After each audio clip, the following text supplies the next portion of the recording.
Hello friends, welcome back 3R classes. NCERT geography class 7 के हमारे इस चैप्टर में आप सभी का स्वागत है। आज हम क्लास 7 का चैप्टर नंबर 8 पढ़ेंगे। इसका नाम है मानव पर्यावरण, अन्योन्य क्रिया, उष्णकटिबंधीय एवं उपोष्ण प्रदेश। इससे पहले हम क्लास 6 की एनसीईआरटी पूरी कंप्लीट कर चुके हैं और इससे पहले हम इसके 7 चैप्टर भी कर चुके हैं। अगर आप चैनल पर नए हैं तो प्लीज़ जाके उन वीडियोज़ को देख लीजिए। आइए आज की क्लास हम शुरू करते हैं। ये तो कहानी के रूप में बताया जा रहा है बच्चों को। हम अपना यहाँ से पढ़ेंगे अमेज़न बेसिन में जीवन। अमेज़न बेसिन में जीवन पढ़ने से पहले हम अमेज़न का इतिहास जानेंगे कि इसका नाम अमेज़न कैसे पड़ा।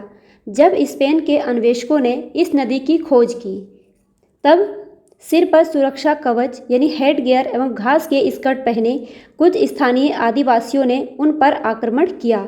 इन आक्रमणकारियों ने उन्हें प्राचीन रोमन साम्राज्य के अमेजोन्स नामक महिला योद्धाओं के आक्रामक समूह की याद दिला दी थी। इसी प्रकार इस क्षेत्र का नाम क्या पड़ा? अमेज़न पड़ा। आइए अब इसके बारे में देखेंगे, इसमें जीवन कैसा होता है। अमेज़न बेसिन के विषय में जानने से पहले हम चित्र देखेंगे। ये चित्र दिया गया है अमेज़न बेसिन का। अमेज़न बेसिन में दक्षिण अमेरिका आता है, इसके बारे में पूरा दिखाया गया है। ये हमारा वेनेजुएला, कोलंबिया, अमेज़न बेसिन ये है। इसमें कौन कौन से क्षेत्र आ रहे हैं? Guyana, Suriname, Brazil, Peru, Bolivia, Paraguay, Argentina, Chile, Uruguay, ये सारे दक्षिण अमेरिका के देश हैं। आइए देखेंगे। उष्णकटिबंधीय प्रदेश कर्क रेखा और मकर रेखा के मध्य स्थित है। जो उष्णकटिबंधीय प्रदेश होता है वो कहाँ होता है? कर्क रेखा और मकर रेखा, ये हमारी भूमध्य रेखा है 0 डिग्री। ये 23.5 डिग्री हमारी कर्क रेखा नॉर्थ में और 23.5 डिग्री, ये देखेंगे 23.5 डिग्री साउथ, ये हमारी मकर रेखा है। कहाँ पर? साउथ में। इसके मध्य का जो क्षेत्र होता है वो उष्णकटिबंधीय प्रदेश कहलाता है। भूमध्य रेखा के 10 डिग्री उत्तर से 10 डिग्री दक्षिण के मध्य के भाग को भूमध्य रेखीय प्रदेश कहते हैं। क्या कहते हैं? भूमध्य रेखीय प्रदेश कहते हैं। अमेज़न नदी इसी प्रदेश से होकर गुजरती है।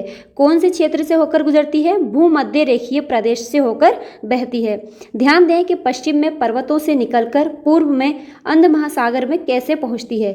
जिस स्थान पर कोई नदी किसी अन्य जल राशि में मिलती है उसे उस नदी का क्या कहते हैं? मुहाना कहा जाता है। मुहाना किसे कहते हैं? फिर से देखेंगे। जिस स्थान पर कोई नदी किसी अन्य जल राशि में मिलती है उसे नदी का मुहाना कहते हैं। अमेज़न नदी में बहुत सारी सहायक नदियां मिलकर अमेज़न बेसिन का निर्माण करती हैं। ये नदी बेसिन ब्राज़ील के भागों जैसे पेरू के कुछ भाग हैं, इसमें बोलिविया, इक्वाडोर, कोलंबिया, वेनेजुएला के छोटे भाग से अपवाहित होती हैं। क्या आप इस बेसिन में स्थित उन देशों का नाम बता सकते हैं जिनसे भूमध्य रेखा गुजरती है? बता सकते हैं भूमध्य रेखा किन देशों से होकर गुजरती है? यहाँ से होकर ये गुजरती है। पहले पढ़ा चुके हैं, इसकी एक वीडियो भी पढ़ी है, आप जाके उसको देख लीजिए। कर्क रेखा, मकर रेखा, भूमध्य रेखा किन किन देशों से होकर गुजरती है, ये पढ़ा चुके हैं पहले। सहायक नदियाँ देखेंगे।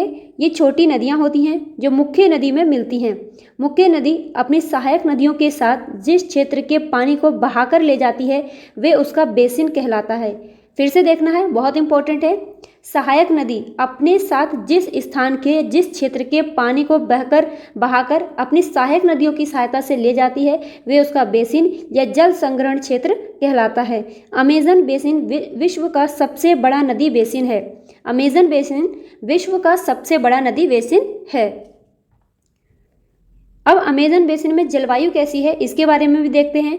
अमेज़न बेसिन भूमध्य रेखा के आसपास फैला है और पूरे वर्ष यहाँ गर्म और नम जलवायु रहती है। फिर से देखना है, यहाँ की जलवायु कैसी है? गर्म और नम जलवायु। एनसीईआरटी की एक एक लाइन हमारे लिए बहुत इंपॉर्टेंट होती है। ये सारे एग्जाम्स के लिए बहुत इंपॉर्टेंट है। सीटेट, टेट, सुपर टेट या यूपीपीसीएस, सब चीज़ों के लिए हमारे लिए एनसीईआरटी बहुत ज़्यादा इंपॉर्टेंट है। इसको देखते चलिए। यहाँ का मौसम दिन एवं रात दोनों ही समय लगभग समान रूप से गर्म एवं आर्द्र होता है तथा शरीर में चिपचिपाहट महसूस होती है। इस प्रदेश में लगभग प्रतिदिन वर्षा होती है और वे भी बिना किसी पूर्व चेतावनी के। यहाँ पर पूरे दिन वर्षा होती है, पूरे साल भर वर्षा हमको यहाँ देखने मिलेगी, लेकिन किसी भी चेतावनी के पूर्व। दिन का तापमान उच्च एवं आर्द्रता अति उच्च होती है। रात के समय तापमान कम हो जाता है लेकिन आर्द्रता वैसी ही बनी रहती है, जहाँ अमेजन बेसिन के क्षेत्र में। अब इसमें वर्षा में इसके वन देखेंगे। इन प्रदेशों में अत्यधिक वर्षा के कारण यहाँ की भूमि पर सघन यानी घने वन पाए जाते हैं। ये जो क्षेत्र है अमेजन वर्षा वन का क्षेत्र है, यहाँ वन इतने सघन होते हैं कि पत्तियों और शाखाओं से छत सी बन जाती है। देखिए डायग्राम में दिखाया भी गया है, अमेजन बेसिन के ये वन इतने घने हैं कि इनकी पत्तियां जो शाखाएं हैं इनसे छत सी बन जाती है, यानी सूर्य का प्रकाश भी इनके अंदर तक नहीं जा पाता है। शाखाओं से छत सी बन जाती है जिसके कारण सूर्य का प्रकाश धरातल तक नहीं पहुंच पाता है। यहाँ की भूमि प्रकाश रहित, जब यहाँ प्रकाश नहीं जाएगा तो प्रकाश रहित ही होगी ओब्वियसली, एवं नम बनी रहती है। यहाँ केवल वही वनस्पति पनप सकती है जिसमें छाया में बढ़ने की क्षमता हो। परजीवी पौधों के रूप में यहाँ आर्किड एवं ब्रोमीलाइट पैदा होते हैं। ये इंपॉर्टेंट है, फिर से नोट करना इनको। कौन कौन से पौधे यहाँ मिलेंगे हमको? आर्किड और ब्रोमीलाइट। ये क्या है? परजीवी पौधे के रूप में हमको यहाँ देखने मिलेंगे। वर्षा वनों में प्राणी जात की जो प्रचुरता होती है, टूकन, देखिए टूकन पक्षी है, इसकी चोंच बहुत लंबी होती है। गुंजन पक्षी, रंगीन पक्षित्व वाले पक्षी एवं भोजन के लिए बड़ी चोंच वाले विभिन्न प्रकार के पक्षी जो भारत में पाए जाने वाले सामान्य पक्षियों से भिन्न होते हैं, ये हमें अमेजन बेसिन में मिलते हैं। इसको देखते चलिए, यहाँ से प्रश्न डायरेक्ट बनते हैं, दे देगा टूकन गुंजन पक्षी हैं, हमें किस बेसिन में मिलेंगे, अमेजन बेसिन, और भी नाम डाल देगा, तो ये हमारे लिए बहुत इंपॉर्टेंट हो जाते हैं। प्राणियों में बंदर, स्लॉथ एवं चींटी खाने वाले टैपीर भी पाए जाते हैं। टैपीर क्या है? ये चींटी खाने वाले ये प्राणी पाए जाते हैं। सांप एवं सरीसृप की विभिन्न प्रजातियां भी यहाँ पे हमको देखने को मिलती हैं। मगर, सांप, अजगर, एनाकोंडा एवं बोआ की कुछ ऐसी ही प्रजातियां हमको यहाँ मिलेंगी। इसके अतिरिक्त हजारों कीड़े मकोड़े भी इस बेसिन में निवास करते हैं। मांस खाने वाली पिरान्या मत्स्य यानी पिरान्या मछली, वेरी इंपॉर्टेंट है, नोट करिएगा, ये पूछा गया है कि ये पिरान्या क्या है। पिरान्या एक मछली की प्रजाति है। पिरान्या एक मछली है। पिरान्या मत्स्य समेत मछलियों की विभिन्न प्रजातियां भी अमेजन नदी में पाई जाती हैं। इस प्रकार जीवों की विविधता की दृष्टि से ये बेसिन असाधारण रूप से समृद्ध है। बॉक्स में देखेंगे क्या दिया गया है। ब्रोमेलाइट एक विशेष प्रकार का पौधा होता है जो अपनी पत्तियों में जल को संचित रखता है। ब्रोमेलाइट क्या है? एक पौधा है, ये अपनी पत्तियों में जल को संचित रखता है। मेढक जैसे प्राणी इन जल के पॉकेट का उपयोग अंडा देने के लिए करते हैं। पूछा जाएगा ब्रोमेलाइट किन वनों में पाया जाता है, तो अमेजन बेसिन के वर्षा वनों में ब्रोमेलाइट पाया जाता है। वर्षा वन के निवासी देखेंगे कि यहाँ पे किस तरीके से निवास करते हैं, कि अपना जीवन यापन कैसे करते हैं। यहाँ के लोग छोटे से क्षेत्र में वन के कुछ वृक्षों को काटकर अपने भोजन के लिए फसल उगाते हैं। यहाँ के पुरुष शिकार करते हैं तथा नदी में मछलियाँ पकड़ते हैं, जबकि महिलाएं फसलों का ध्यान रखती है। यहाँ की जो महिलाएं होती हैं बहुत मेहनती होती हैं। यहाँ की महिलाएं फसलों का ध्यान रखती हैं। वे मुख्यतः टेपियोका, ये पूछा गया है, टेपियोका कहाँ की फसल है? ये अमेजन बेसिन की फसल है। अगेन इंपॉर्टेंट है, इसको स्टार लगा लीजिए, ये पूछा जा चुका है। मुख्यतः टेपियोका, अनानास एवं शकरकंद उगाती हैं यहाँ पे महिलाएं, क्योंकि मछली या शिकार मिलना अनिश्चित होता है। ऐसे में महिलाएं ही अपनी उगाई शाक सब्जियों से अपने परिवार का भरण पोषण करती हैं। देखिए कितनी मेहनती महिलाएं हैं, कितनी सारी फसल भी उगा रही हैं, अपने परिवार का भरण पोषण इससे कर रही हैं। वे कर्तन एवं दहन कृषि का प्रयोग करते हैं। कर्तन और दहन कृषि क्या होती है? एक जगह पर हमने कोई फसल उगाई, उसके बाद में वहाँ पर फसल काटने के बाद जितने भी खरपतवार बच जाते हैं उनको जला करके ऐसे छोड़ दिया जाता है। जब उनको जलाकर छोड़ दिया जाता है उसके बाद में दूसरे स्थान पर जाके खेती कर लेते हैं, और वहाँ जब इसकी जो मिट्टी है उपजाऊ हो जाती है तो पुनः यहाँ पर खेती कर ली जाती है। इनका मुख्य आहार मेनियोग होता है, जिसे कसावा भी कहते हैं। इनका आहार क्या है? मेनियोग, जिन्हें कसावा कहते हैं। इंपॉर्टेंट है ये लाइन, आपको ऐसे ही इसको हल्के में नहीं लेना, ये एक एक लाइन पूछी गई है। टेपियोका पूछा जा चुका है, मत्स्य मछली के बारे में भी पूछा गया, मेनियोग भी पूछा गया। ये कहाँ का आहार है? ये दक्षिण अमेरिका में जो हमारा अमेजन बेसिन है उसका मुख्य आहार है मेनियोग। ये आलू की तरह ज़मीन के अंदर पैदा होता है। ये चींटियों की रानी एवं अंडकोश भी खाते हैं। कॉफ़ी, मक्का एवं कोको जैसी नकदी फसल भी यहाँ पर उगाई जाती है। कर्तन और दहन कृषि अभी हमने पढ़ी थी, इसके बारे में देखेंगे कि किसान पहले वृक्षों एवं झाड़ियों को काटकर भूमि को साफ करते हैं, फिर इनको जलाया जाता है जिससे पोषक तत्व मिट्टी में मिल जाते हैं। इस साफ भूमि पर कुछ वर्षों तक फसल पैदा की जाती है। जमीन के इस टुकड़े के बार बार प्रयोग से मिट्टी में पोषक तत्वों का अभाव हो जाता है। क्या होता है, जब हम एक ही चीज़ को बार बार इस्तेमाल करते रहते हैं तो उसमें क्या होता है, मिट्टी में पोषक तत्वों की कमी आ जाती है। इसीलिए इस टुकड़े को छोड़ दिया जाता है कुछ समय के लिए। इसके बाद फसल उगाने के लिए किसी दूसरे स्थान को साफ किया जाता है। इस बीच जो पुराने खेत थे उसमें छोटे छोटे वृक्ष उग आते हैं और इस प्रकार मिट्टी वहाँ की क्या हो जाती है, पुनः उपजाऊ हो जाती है और उस उपजाऊ भूमि पर लोग फिर से अपनी खेती को या अपनी फसल को उगा सकते हैं। देखेंगे, वर्षावन अत्यधिक मात्रा में घरों के लिए लकड़ी प्रदान करते हैं। कुछ परिवार मधुमक्खी के छत्ते के आकार वाले छप्पर के घरों में रहते हैं। देखिए कितने बड़े घर होते होंगे, मधुमक्खी के छत्ते के आकार वाले छप्पर के घर होते हैं जिसमें कि लोग अपना जीवन यापन करते हैं।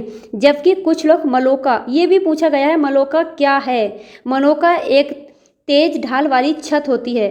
मलोका कहे जाने वाले बड़े अपार्टमेंट जैसे घरों में लोग रहते हैं, इनकी छत तीव्र ढलान वाली होती है। अमेज़न बेसिन के लोगों का जीवन धीरे धीरे बदल रहा है। पुराने समय में वन के अंदर पहुंचने के लिए नदी मार्ग ही एकमात्र उपाय था। 1970 में ट्रांस अमेज़न महामार्ग बनने से वर्षा वन के सभी भागों तक पहुंचना संभव हो पाया है। अनेक स्थानों पर पहुंचने के लिए हवाई जहाज़ों तथा हेलीकॉप्टरों का भी उपयोग किया जाता है। इस प्रक्रिया के फलस्वरूप वहां की जो मूल आबादी है उसको क्षेत्र से बाहर निकलकर नए क्षेत्र में बसना पड़ा, जहां वे अपने पौराणिक तरीकों से खेती कर रहे हैं। विकास की गतिविधियां यहाँ क्या हैं? विकास की गतिविधियों के कारण जैविक विविधता वाले वर्षावन जैसे धीरे धीरे नष्ट हो रहे हैं। ऐसा अनुमान है कि प्रतिवर्ष अमेज़न बेसिन के वर्षा वन का लगभग बहुत बड़ा भाग लुप्त होता जा रहा है। आप देख सकते हैं वनों के लुप्त होने का क्या प्रभाव पड़ता है। वर्षा के कारण मिट्टी की ऊपरी परत बह जाती है एवं सघन वन बंजर भूमि में बदल जाते हैं। देखिए ये बहुत ही अच्छा डायग्राम दिखाया गया है यहाँ पर। देखिए कितने घने और सघन वन हैं यहाँ पर। धीरे धीरे इनको काटने के बाद जैसे जैसे विकास हो रहा है, यहाँ पे वनों की कटाई हुई, वन कम हो गए, लोगों ने अपना निवास स्थान यहाँ पर बना लिए और आगे आगे धीरे धीरे देखिए वन लगभग जैसे खत्म ही होते जा रहे हैं। और वनों के न होने के कारण यहाँ की जो मिट्टी है उसकी क्या है, ऊपरी परत वर्षा के कारण बह जाती है, जिससे कि जो उपजाऊ भूमि थी वो धीरे धीरे बंजर भूमि की ओर बढ़ रही है। आगे देखेंगे गंगा ब्रह्मपुत्र बेसिन में जीवन। हमारे जो भारत में है गंगा ब्रह्मपुत्र बेसिन में जीवन देखेंगे कैसा होता है। गंगा और ब्रह्मपुत्र की सहायक नदियां मिलकर भारतीय उपमहाद्वीप में गंगा ब्रह्मपुत्र बेसिन का निर्माण करती हैं।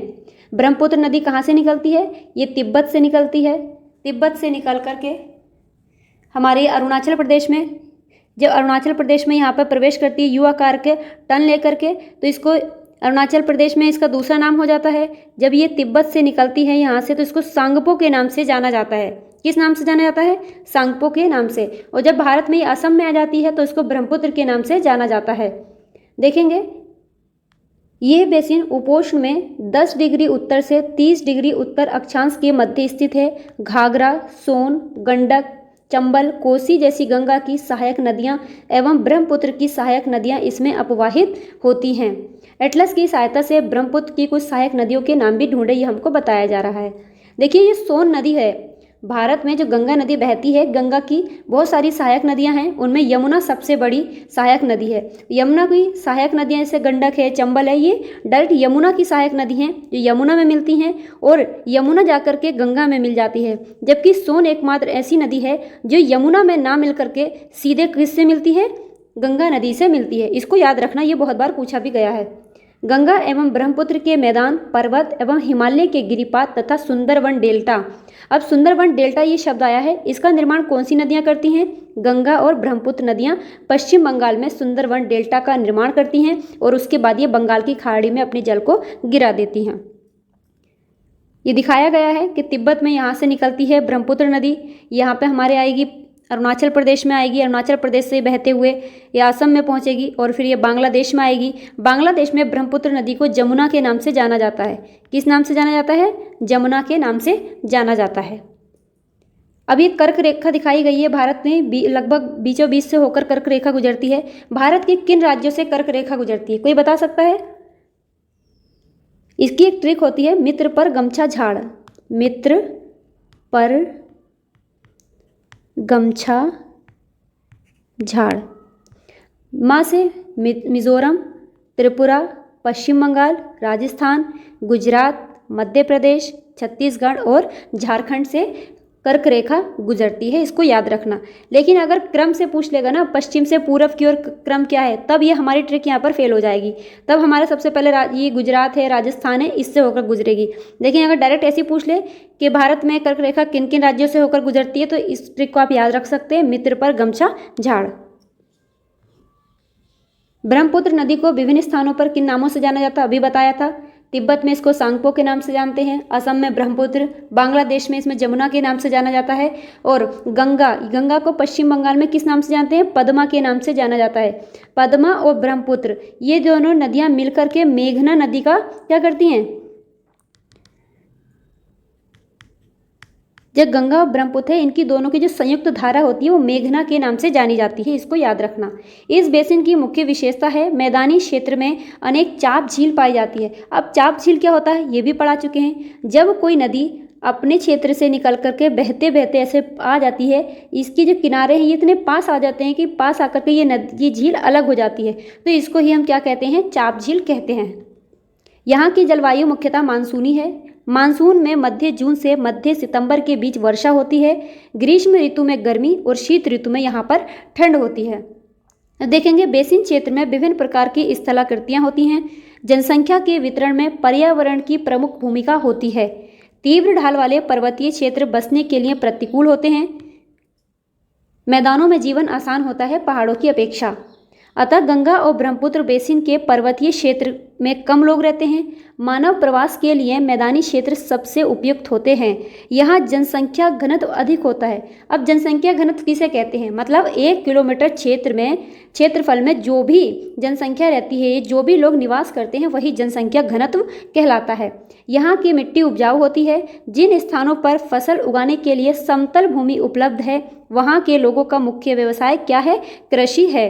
धान यहाँ की मुख्य फसल है। गंगा ब्रह्मपुत्र जो बेसिन है, इसकी मुख्य फसल क्या है, धान। चूँकि धान की खेती के लिए पर्याप्त जल की आवश्यकता होती है, ये उसी क्षेत्र में उगाया जाता है जहाँ अधिक वर्षा होती है। यहाँ उगाई जाने वाली अन्य फसलें हैं जैसे गेहूँ, मक्का, ज्वार, चना और बाजरा। गन्ना, जूट जैसी नकदी फसलें भी उगाई जाती हैं। अब याद रखना, गन्ना या जूट ये कैसी फसलें हैं, नकदी फसलें हैं। मैदान के कुछ क्षेत्रों में केले के बागान भी देखे जाते हैं। पश्चिम बंगाल एवं असम में चाय के बागान मिलते हैं। अब हमको पश्चिम बंगाल और असम में क्या मिलेंगे, चाय के बागान मिलेंगे। बिहार एवं असम के कुछ भागों में सिल्क के कीड़ों का संवर्धन कर सिल्क का उत्पादन किया जाता है। पूछ ले भारत के किस हिस्से में, किस क्षेत्र में सिल्क का उत्पादन देखने को मिलता है, तो हम कहेंगे बिहार और असम। मंद ढलान वाले पर्वतों एवं पहाड़ियों पर वेदिकाओं में फसल उगाई जाती है। क्योंकि ढाल बहुत तेज होते हैं, वेदिका बनाने से क्या होता है, यहाँ पे सोपान रूप में वेदिकाएं बना दी जाती हैं, जिससे जब हम इसकी सिंचाई करते हैं तो क्या होता है, पानी बह करके नीचे नहीं आता है। वेदिकाएं पानी को रोकने का काम करती हैं। जनसंख्या घनत्व अभी बताया ही था। 1 वर्ग किलोमीटर क्षेत्र में रहने वाले लोगों की जो संख्या होती है वही जनसंख्या घनत्व कहलाता है। उदाहरण के लिए दिया गया है, उत्तराखंड में जनघनत्व कितना है, 189 है। पश्चिम बंगाल में 1029 और बिहार में 1102। ये जनसंख्या का घनत्व है। जूट, बांस एवं सिल्क से बने हस्तशिल्प एकत्रित करें, ये बच्चों को बताया जा रहा है।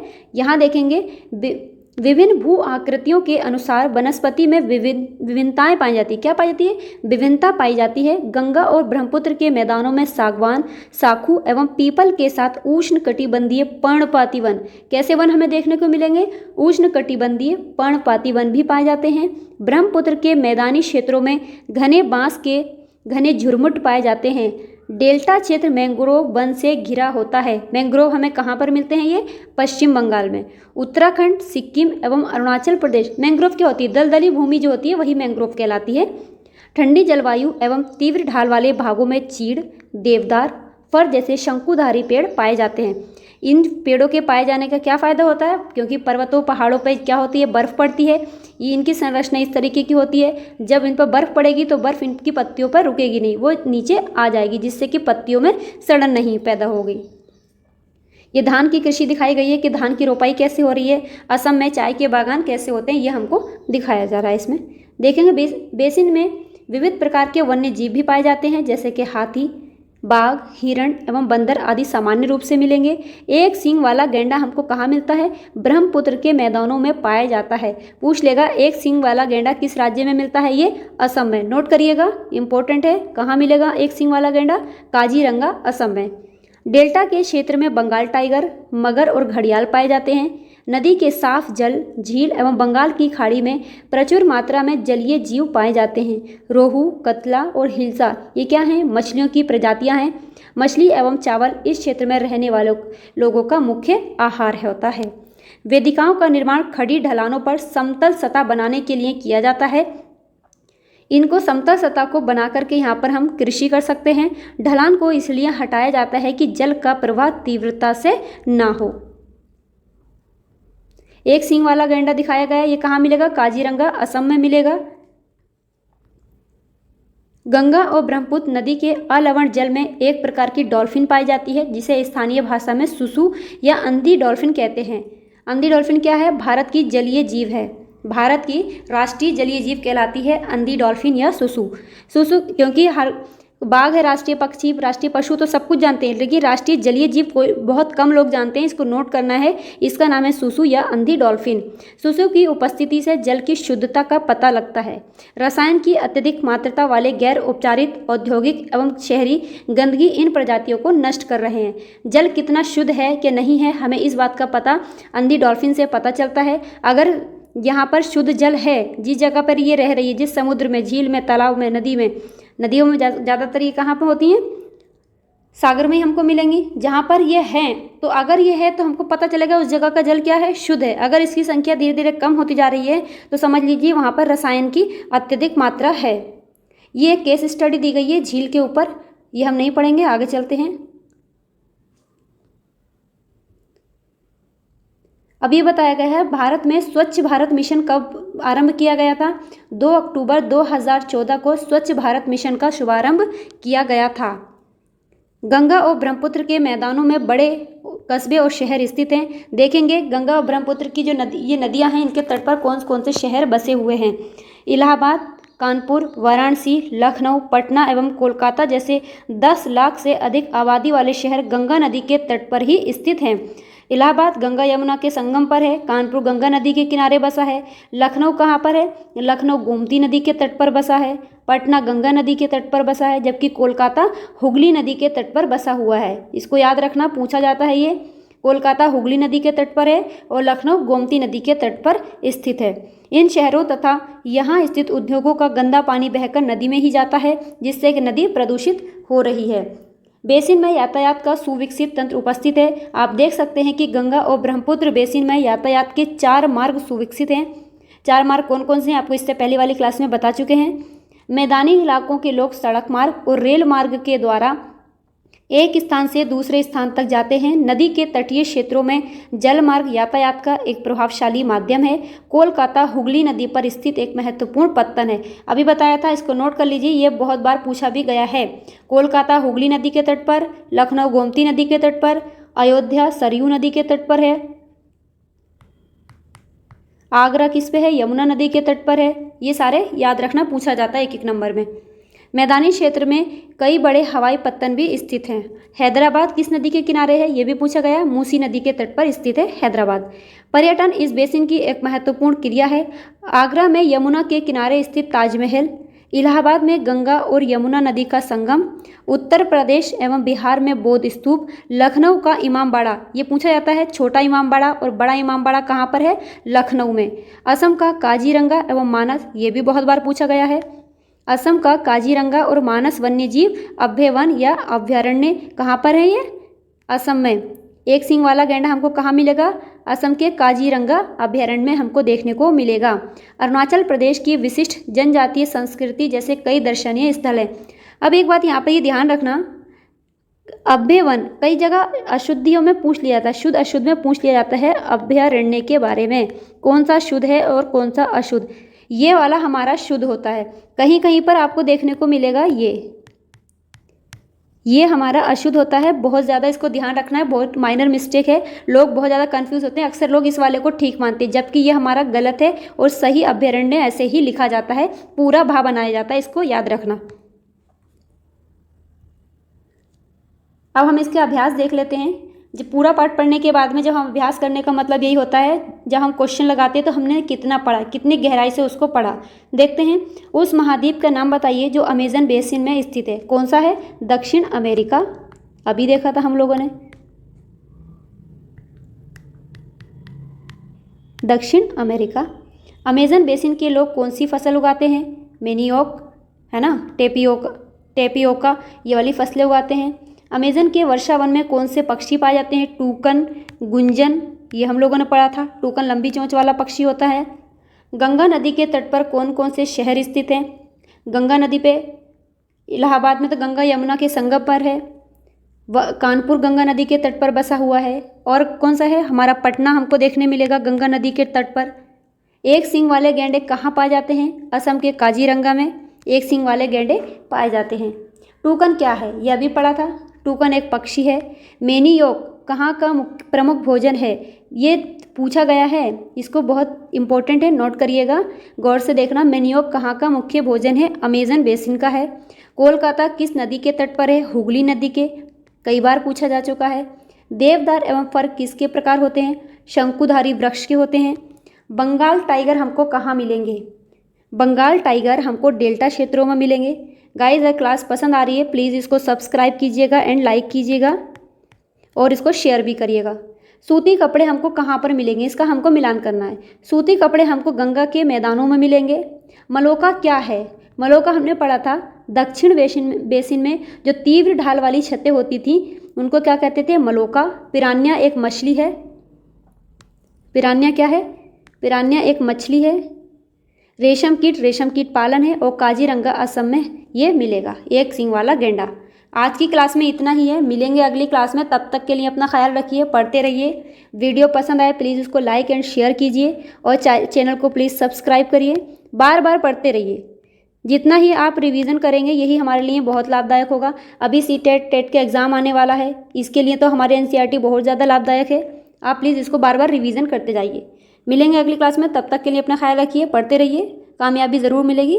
बाय।